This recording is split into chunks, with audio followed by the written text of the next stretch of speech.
साल 2013 थार रेगिस्तान के बीचों बीच रात के 2 बज रहे थे।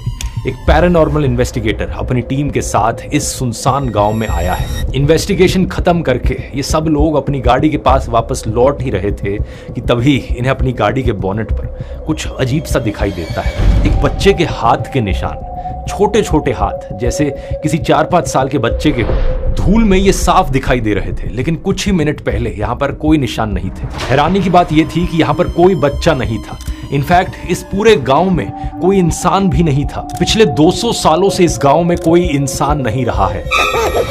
ये लोग आसपास देखने लगे कि तभी एक के बाद एक नए निशान इनकी आंखों के सामने बनते गए। जब इन्होंने जर्नलिस्ट को बुलाया तो उनकी गाड़ी पर भी ऐसे ही निशान छपने लगे।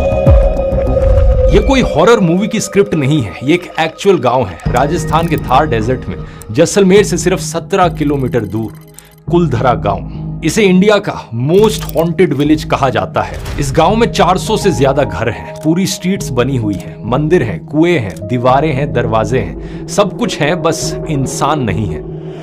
कहा जाता है कि गांव में औरतों की चीखें सुनाई देती हैं, सर कटा धड़ चलता हुआ दिखता है। एक आदमी देखा तो उसका सिर है ही नहीं, बिल्कुल है नहीं। खाना बनने की स्मेल आती है। तो पूरा बंजर एरिया है। आज भी आप जाओ ना तो कभी कभी लोग कहते हैं कि खाने बनने की स्मेल आ रही है। इस गांव में टूरिस्ट आते तो हैं खंडरों को देखने, लेकिन रात होने से पहले ही सब वापस लौट जाते हैं, क्योंकि यहाँ पर रात को रुकना मना है। कहा जाता है कि लगभग 200 साल पहले कुलधरा एक हंसता खिलता गांव था और फिर एक दिन अचानक से गांव के सारे लोग गायब हो गए, बिना किसी आवाज के, बिना किसी निशान के, जैसे किसी ने रात में एक बटन दबाया और हजारों लोग अचानक से वैनिश हो गए। नमस्कार दोस्तों, कुलधरा के सच तक पहुंचने के लिए आपको पहले एक इंसान के बारे में जानना होगा। एक ऐसा इंसान जिसके नाम से पूरा जैसलमेर कांपता था। ये बात है अर्ली 1800s की। जैसलमेर उस समय एक प्रिंसली स्टेट था। राजाओं का शासन होता था, लेकिन एक्चुअल ताकत दीवान के पास थी। बेसिकली प्राइम मिनिस्टर समझ लो। और जैसलमेर का दीवान उस वक्त था सालिम सिंह, बेहद क्रूर और जालिम। लेकिन सालिम सिंह हमेशा से ऐसा नहीं था। उसकी कहानी भी एक ट्रेजेडी से शुरू होती है। सालिम सिंह के पिता स्वरूप सिंह भी जैसलमेर के दीवान थे, लेकिन रॉयल ऑफिशियल्स ने उनके साथ धोखा किया और उनकी हत्या करा दी। सालिम सिंह इस वक्त केवल 11 साल का था और एक 11 साल के बच्चे ने अपने पिता को मरते देखा। इसी चीज ने उसके मन में बदले की आग भर दी। कुछ साल बाद जब सालिम सिंह खुद दीवान बना तो उसने क्रूरता की सारी हदें पार कर दी। जो उसकी बात ना माने वो उसे मौत के घाट उतार देता था। कहा जाता है कि अकेले सालिम सिंह ने जैसलमेर में इतने लोगों की जान ली जितने सभी दुश्मनों ने मिलाकर नहीं ली। उसकी टैक्सेशन पॉलिसीज इतनी ब्रूटल थी कि किसानों और व्यापारियों का जीना मुश्किल हो गया। अपने एक्सटॉर्शंस के चलते सालिम सिंह ने एक समय पर 2 करोड़ रुपए जमा कर लिए थे। सोच कर देखो, उस जमाने के 2 करोड़ रुपए। उसकी हवेली जैसलमेर की सबसे शानदार इमारतों में से एक थी। जैसलमेर के राजा भी उसके सामने कुछ ना कर सके। राजा रावल मूलराज उसके हाथों में एक पपेट की तरह थे। सही मायनों में देखा जाए तो जैसलमेर का असली शासक सालिम सिंह ही था। और ये कोई कहानियां नहीं है दोस्तों, ये एक्चुअल हिस्ट्री है जो उस वक्त के ब्रिटिश ऑफिसर्स ने अपने ऑफिशियल सरकारी डॉक्यूमेंट्स में रिकॉर्ड करी थी। इसकी एग्जैक्ट टाइमलाइन इतनी क्लियर नहीं है, लेकिन ये सारी घटनाएं 1790 से 1820 के बीच की हैं। इस सब के बीच में दोस्तों सालिम सिंह की नजर पड़ती है एक गांव पर जिसका नाम था कुलधरा। कुलधरा की कहानी शुरू होती है 13वीं सदी में, जब राजस्थान के ही पाली डिस्ट्रिक्ट से भागकर बहुत सारे ब्राह्मण जैसलमेर आए और यहाँ इन्होंने 84 गांव बसाए। क्योंकि ये लोग पाली डिस्ट्रिक्ट से आए थे, इसलिए इनका नाम पड़ा पालीवाल ब्राह्मण्स और जैसलमेर में इनका सबसे इंपॉर्टेंट हब बना कुलधरा गांव। अब जरा इस जगह की ज्योग्राफी को ध्यान से देखिए। थार डेजर्ट इंडिया का सबसे बड़ा डेजर्ट है। टेम्परेचर समर्स में 40 से 50 डिग्री से ऊपर जाते हैं। बारिश ऑलमोस्ट ना के बराबर होती है और जहां तक नजर जाए वहां तक रेत के टीले ही नजर आते हैं। ऐसी जगह पर कोई भी नॉर्मल इंसान रहने की कभी नहीं सोचेगा, लेकिन पालीवाल ब्राह्मण्स ने कुछ ऐसा किया जिसकी आज भी साइंटिस्ट तारीफ करते हैं। इन्होंने एक revolutionary water harvesting system develop किया, खडीन सिस्टम। डायग्राम में देखो कितने इंटरेस्टिंग तरीके से इसमें हिल स्लोप्स का इस्तेमाल किया जाता है पानी को कलेक्ट और स्टोर करने के लिए। इस हद तक कि रेगिस्तान का रेत भी उपजाऊ जमीन में बदल जाता है। बारिश के समय में यहाँ इस एरिया में पानी कलेक्ट किया जाता है और धीरे धीरे अगले कुछ महीनों में ये नीचे सीप होते रहता है। जब तक सर्दियों का मौसम आता है और ऊपर का पानी इवेपोरेट हो जाता है, तब तक ये जमीन इतनी न्यूट्रिएंट रिच हो जाती है कि यहाँ पर फसलें उगाई जा सकती हैं। ये कुछ ऐसा ही था जैसे कि कोई सहारा डेजर्ट में राइस फार्मिंग करने लग जाए। इस सिस्टम की मदद से रेगिस्तान के बीचों बीच कुलधरा के लोग साल में 2 फसलें उगाते थे। और सिर्फ खेती ही नहीं, पालीवाल ब्राह्मण ट्रेड और बैंकिंग में भी एक्सपर्ट थे। कुलधरा जैसलमेर और सिंध के ट्रेड रूट पर आता था तो पूरे राज्य का ट्रेड उनके हाथों से होकर गुजरता था। नतीजा ये कि जहां पर कुछ नहीं होना चाहिए था, वहां पर इन्होंने एक ऐसी सिविलाइजेशन खड़ी करी कि एक समय पर कुलधरा जैसलमेर सिटी से ज्यादा प्रॉस्परस था। इन पालीवाल ब्राह्मण्स के पास जैसलमेर के राजाओं से भी ज्यादा दौलत थी। अब सवाल ये उठता है कि एक ऐसी जगह जहां पर इतनी दौलत थी, फर्टाइल जमीन थी, इतनी स्ट्रॉन्ग कम्युनिटी थी,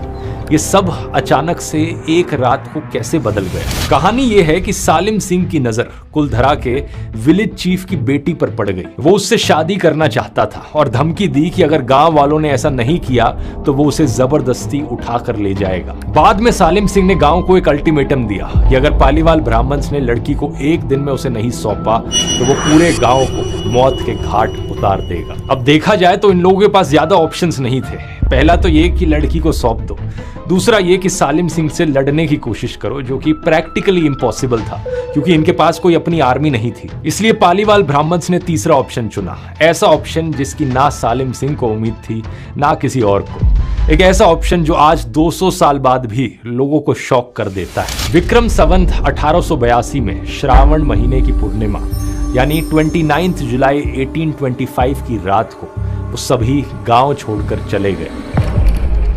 और सिर्फ कुलधरा नहीं, उसके आसपास जो 83 गांव और थे पालीवाल ब्राह्मण्स के, ये सारे गांव उसी रात खाली हो गए। इन गांवों में 20,000 घर थे, लगभग 80,000 लोग रहते थे और ये सब एक ही रात में गायब हो गए।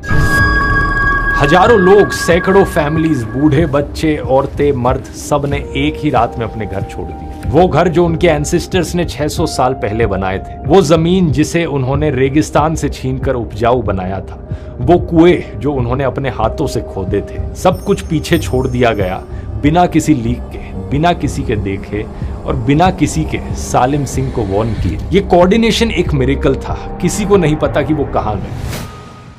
जानते हो दोस्तों, आज के दौर में भी एक चीज है जो ठीक ऐसे ही गायब होती है, आपका डेटा, आपका ईमेल, आपके पासवर्ड्स, आपके बैंक डिटेल्स। बस एक फिशिंग लिंक पर गलत क्लिक और चुपचाप ये सारी डिटेल्स लीक हो जाती हैं, सीधे स्कैमर्स के हाथों पहुंच जाती है। ये एक बड़ा कॉमन स्कैम है। कोई आपको लिंक भेजता है जो बिल्कुल आपके बैंक जैसी दिखने वाली वेबसाइट खोलता है या facebook.com जैसी दिखने वाली वेबसाइट खोलता है, लेकिन वो असली वेबसाइट नहीं होती। आप फर्क नहीं बता पाते और आप अपना यूजर नेम पासवर्ड उसमें डाल देते हैं और वो सीधे स्कैमर्स के पास चला जाता है। इससे बचने का एक सोल्यूशन है आज के वीडियो के स्पॉन्सर NordVPN। ये सिर्फ एक VPN नहीं है, ये एक all in one digital security app है। मतलब एक ही सब्सक्रिप्शन में VPN के साथ साथ आपको एक नेक्स्ट जनरेशन एंटीवायरस भी मिलता है। ये पुराने ट्रेडिशनल एंटीवायरस सॉफ्टवेयर से काफी अलग तरीके से काम करता है। ये पुराने एंटीवायरस सॉफ्टवेयर तब जागते हैं जब कोई गलत फाइल आपके डिवाइस पर पहुंच चुकी होती है, लेकिन NordVPN का नेक्स्ट जेन एंटीवायरस थ्रेट को सोर्स पर ही रोकने की कोशिश करता है। स्कैम वेबसाइट्स को पहले ही ब्लॉक कर देता है, इन फिशिंग लिंक्स को खुलने ही नहीं देता और डाउनलोड होते हुए फाइल्स में मैलवेयर स्कैन करके उसे हटा देता है। इसमें एक और बड़ा इंटरेस्टिंग फीचर है डार्क वेब मॉनिटर। अगर कभी आपका लीक्ड डेटा डार्क वेब के मार्केट प्लेसेस पर आ जाए तो NordVPN आपको तुरंत अलर्ट कर देता है। इसके अलावा इनकी यूजुअल VPN की ऐप तो है ही, जहां पर आप लोकेशन स्पूफ कर सकते हो और रिस्ट्रिक्टेड कंटेंट को एक्सेस कर सकते हो। इनके एक सब्सक्रिप्शन से आप 10 डिवाइसेस तक को प्रोटेक्ट कर सकते हो, laptop, phones, tablet, smart TV, सब कुछ एक साथ। तो अगर आप अपनी ऑनलाइन लाइफ को सिक्योर करना चाहते हो तो जाओ nordvpn.com/dhruv पर। 2 साल के प्लान पर आपको एक एक्सक्लूसिव डिस्काउंट मिलेगा, साथ में 4 एक्स्ट्रा महीने बिल्कुल फ्री मिलेंगे। ये बिल्कुल रिस्क फ्री है क्योंकि NordVPN की 30 डे मनी बैक गारंटी भी है। ये लिंक आपको डिस्क्रिप्शन में भी मिल जाएगा, nordvpn.com/dhruv। आइए अब अपनी कहानी पर वापस आते हैं। लेकिन इससे भी ज्यादा मिस्टीरियस वो है जो इन लोगों ने जाते जाते किया, वो चीज जो कुलधरा को सिर्फ एक अबैंडन्ड विलेज से इंडिया की सबसे हॉन्टेड जगह बनाती है। कहा जाता है कि गांव को छोड़ते वक्त कुलधरा के निवासियों ने श्राप दिया था कि अब कभी भी कोई भी इस गांव में बस नहीं पाएगा। और इसी श्राप के कारण पिछले 200 सालों में ये गांव कभी आबाद नहीं हुआ। माना जाता है कि जिसने भी यहाँ रहने की कोशिश की उसके साथ अजीब सी पैरानॉर्मल एक्टिविटीज हुई और उसे भागना पड़ा। यहाँ कोई भी रात नहीं गुजारता है। राजस्थान टूरिज्म की ऑफिशियल वेबसाइट भी ऐसा ही कहती है।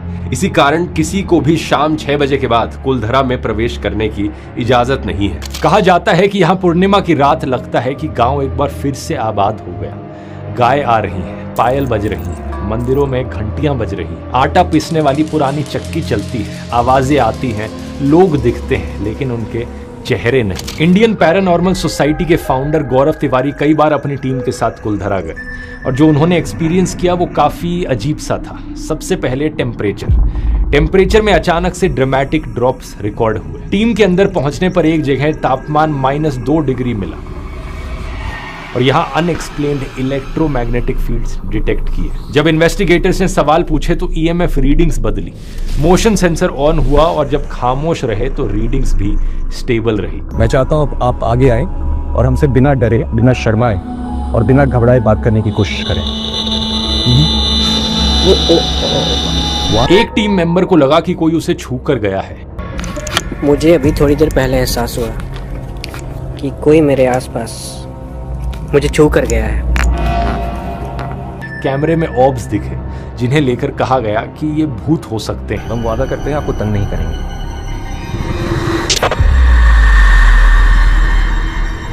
सीसीटीवी कैमरा में कुछ दिखा लेकिन जब गौरव इसे देखने पहुंचे तो कैमरा बंद हो गया। एक बार तो कैमरा पर एक परछाई जैसी कुछ चीज भी दिखी लेकिन जब रिवाइंड करके इसे वापस देखने की कोशिश की तो सारा सिस्टम क्रैश हो गया। चीखने चिल्लाने की आवाजें किसी विजिबल सोर्स से नहीं आ रही थी लेकिन ऑडियो इक्विपमेंट पर क्लियरली कैप्चर हो रही थी।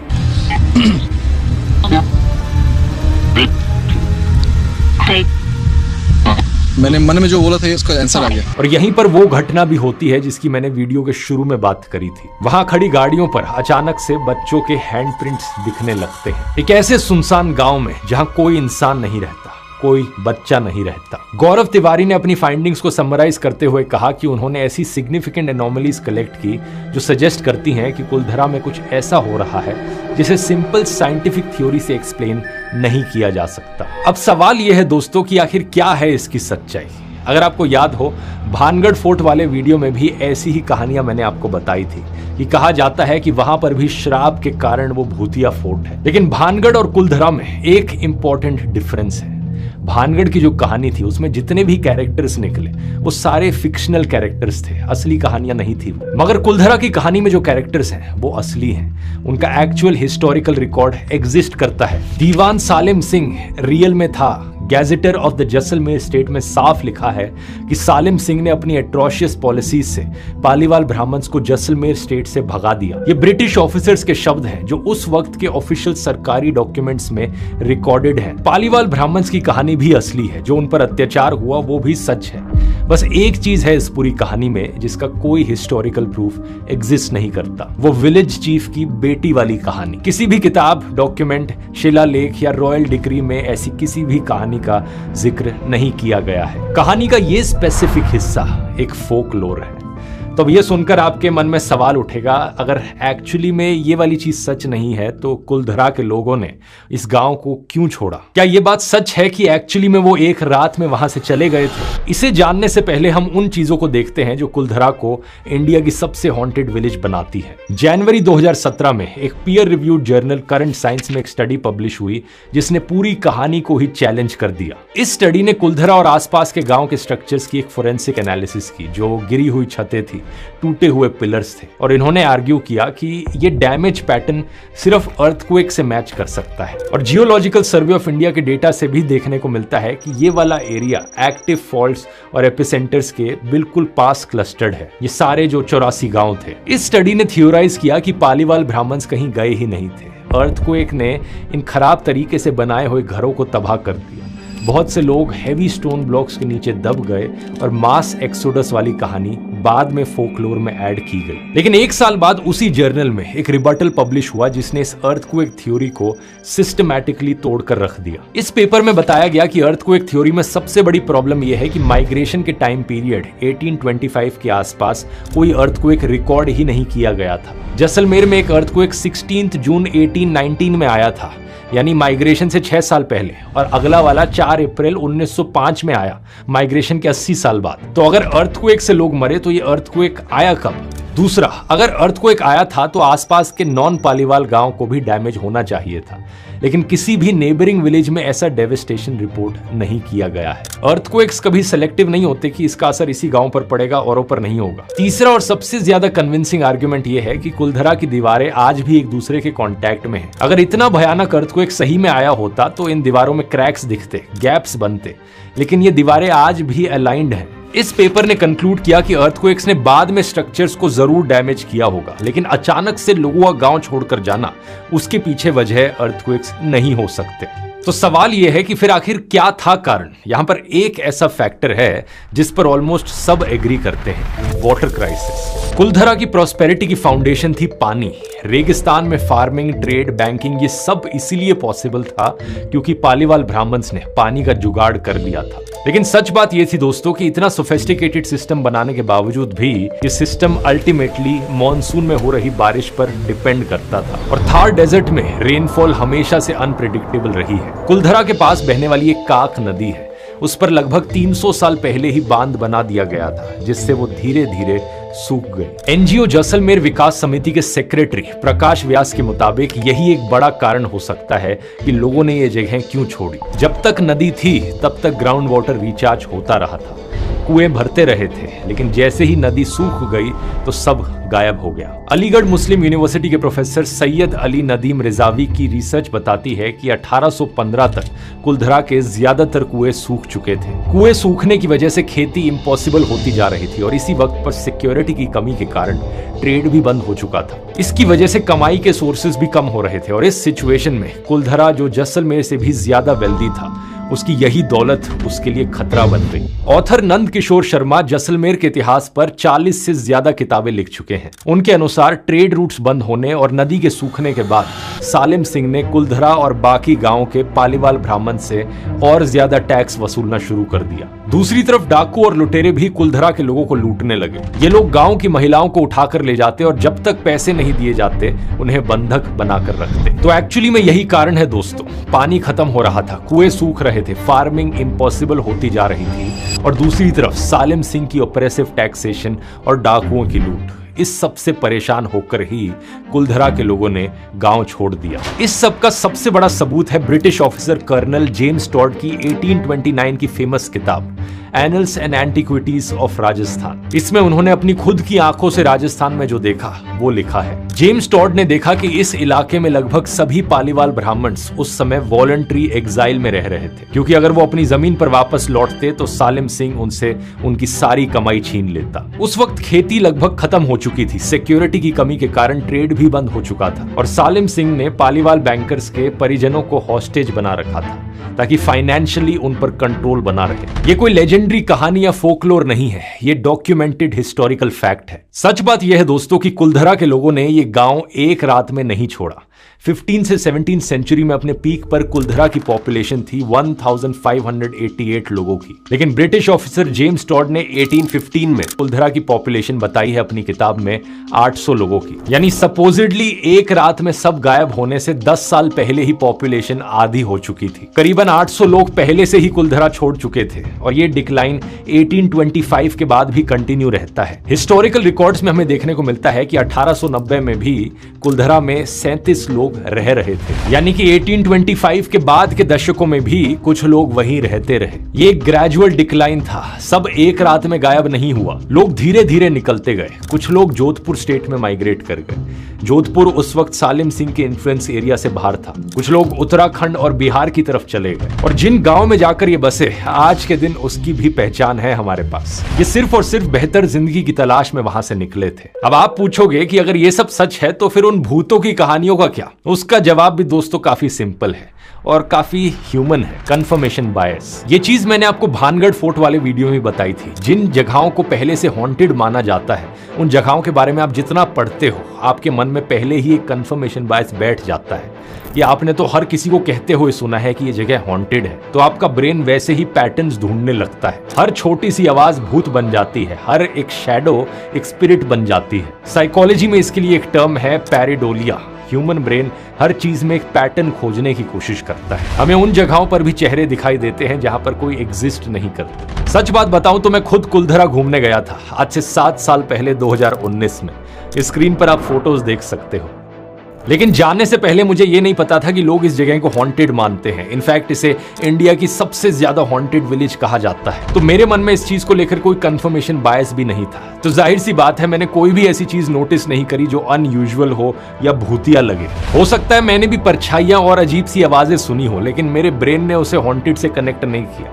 मेरे ब्रेन ने सोचा हाँ कोई होगा आसपास जहां से आवाजें आ रही होंगी, हो सकता है हवा की आवाजें आ रही हो। और ये जो गौरव तिवारी वाले वीडियोस थे जिनमें मोशन सेंसर ऑन हो जाता है, ये सब होता है, उन वीडियोस में ये भी कहा जा रहा है कि हो सकता है हवा से मोशन सेंसर ऑन हो गया हो, या ये डिवाइस में खराबी का भी संकेत हो सकता है हवा का झोंका हो, शायद ये उपकरण में खराबी के भी संकेत हो सकते हैं। एक local tourist guide Shaitan Singh का कहना है कि कुलधरा सिर्फ एक अबैंडन्ड प्लेस है और इवन लोकल्स खुद नहीं मानते कि ये जगह हॉन्टेड है। बस जब टूरिस्ट इसे देखने आते हैं तो ये लोकल गाइड्स उन्हें वही दिखाते हैं जो टूरिस्ट देखना चाहते हैं। जैसलमेर विकास समिति के सेक्रेटरी चंद्र प्रकाश व्यास का भी कहना है कि वो 25 साल से यहाँ आ रहे हैं, लेकिन उन्हें यहाँ कोई अदृश्य शक्ति नहीं दिखी है और ना ही कोई चीख सुनाई दी है। तो मजाओं का भूत होते हैं। मेरे पिछले 25 साल में मैंने ऐसा कुछ अनुभव नहीं किया। और यहाँ कहानी में एक और ट्विस्ट आता है दोस्तों की असली वजह इन भूतों की कहानी के पीछे सिर्फ टूरिज्म नहीं है, बल्कि असली वजह है खजाना। दावा किया जाता है कि कुलधरा के खंडरों में बहुत सारा खजाना और सोना छिपा हुआ था जो पालीवाल ब्राह्मण्स यहीं छोड़ गए थे। इस खजाने की खोज में एक समय पर बहुत सारे चोर यहाँ आते थे और रात में खोजबीन करते थे कि उन्हें भी यहाँ कुछ मिल जाए। किसी को सोना मिला तो कोई खिड़की और दरवाजे ही चुरा ले गया। और अगर इन चोरों को चोरी करनी थी तो उसके लिए जरूरी था कि रात में कोई भी इंसान यहाँ पर आए ना।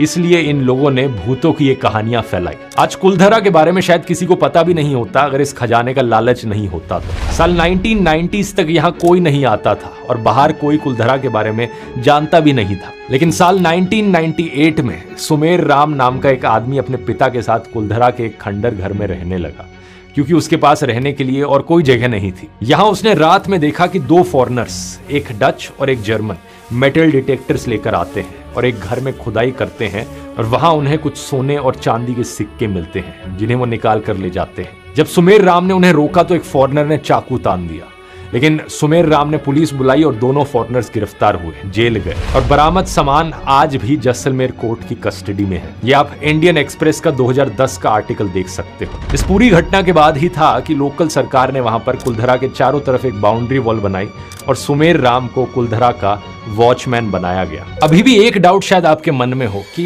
वो हैंडप्रिंट्स का क्या, वो बच्चों के हाथ के निशान जो गाड़ी पर आ रहे थे। सच बात यह है दोस्तों कि वो सिर्फ एक वीडियो है, उस पर कितना ट्रस्ट किया जा सकता है ये बताना मुश्किल है। ऊपर से कुलधरा से सिर्फ 4 किलोमीटर दूर दूसरा गांव है जहां पर लोग रहते हैं, बच्चे खेलते हैं। कई बार बच्चे खेलते खेलते कुलधरा भी आ जाते हैं। इवन उस गांव के हर्डर्स अपने जानवरों के साथ अक्सर कई बार बाहर निकलते हैं। इसलिए अगली बार जब आप कभी कुलधरा जाओ तो भूतों को ढूंढने मत जाना, बल्कि एक सिविलाइजेशन को सल्यूट करने जाना जिसने रेत में सोना उगाया था।